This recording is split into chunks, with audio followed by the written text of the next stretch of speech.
Здравейте! Ето ни тук в близо до село Крибово, местността Скрибина, където е. Тук се намира един камък, едно място, където е смятано за едно от най-енергийните места в България. Заедно с баба Юлия и една групичка около 30 човека. За втори ден сме тук и ще направим ритуала, който се прави ежедневно от баба Юлия и местните тук, за здраве най-вече. Тези всички дрехи, които са оставени по дърветата, това са от предимно болни хора, където търсят изцеление от камък. Така, и включване от камък.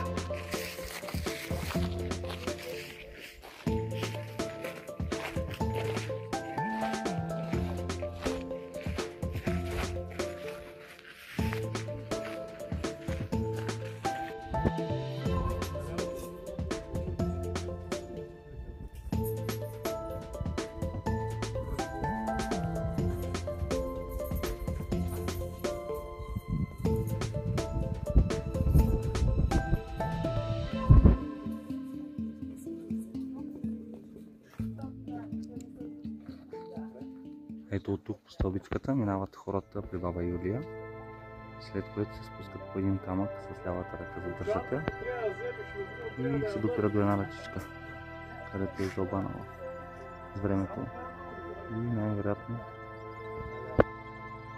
някаква мистична сила я издълбава. Ето там среща. Хората слизат и изчакват.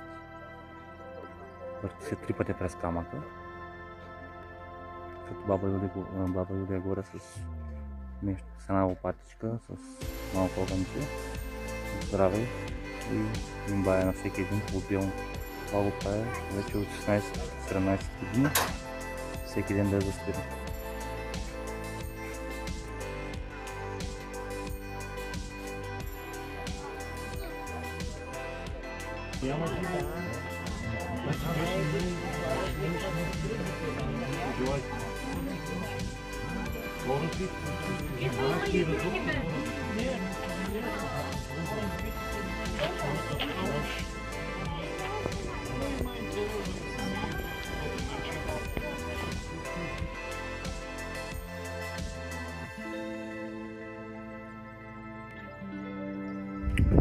Ето това е къщичката на баба Ванга. Сега ще влезем вътре да разгледаме. Тук е прекарала последните си дни. Къщичката е простроена 1970 година и е обитавана до последните си дни на земята от баба Ванга.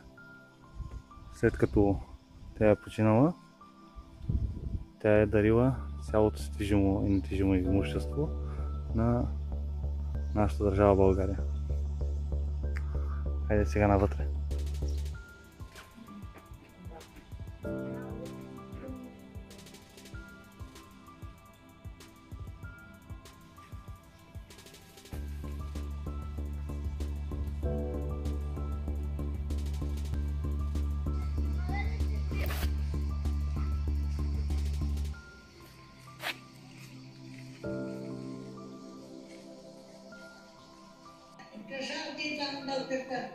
Тя беше обетен да определим ги.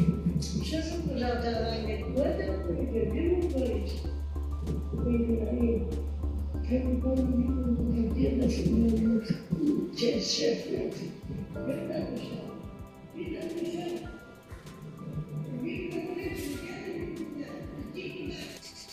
Ето тук е изворчето, където извира водичката. Пише на табелка, че е минерална гореща вода. Доколкото съм наясно е над 70 градуса и всяка година се покачва с няколко градуса, с 2-3 градуса. Изключително гореща вода. И доколко се знае, казано Ванга, никога тая вода не се продава. Тя е лековита тая вода. Аз вярвам в това. Уау! Ау, тая над 70 градуса. Изгори ми пръста направо. Отсреща след рекичката са и водните костенурки, които казаха, че са отровни, но не са отровни. Влизането във водоема също е забранено. Не е приятно да замърсява водата на животинките. Ето тук, къде се влива в това езерце. Интересно обаче, че езерцето не е толкова горещо. За разлика от реката, само една на около 7-8 см разстояние от водата и не може да се приближиш повече ръката, толкова е горещо. Така, уникално зареждащо се място на рупите. Уникално, доста добре поддържано. Все пак е едно от лично за мен най-енергийните местенца в България. Наистина красиво. Спокойно, тук човек чувства някак си различно. Сякаш времето е спряло около теб и хората, които са тук, са различни.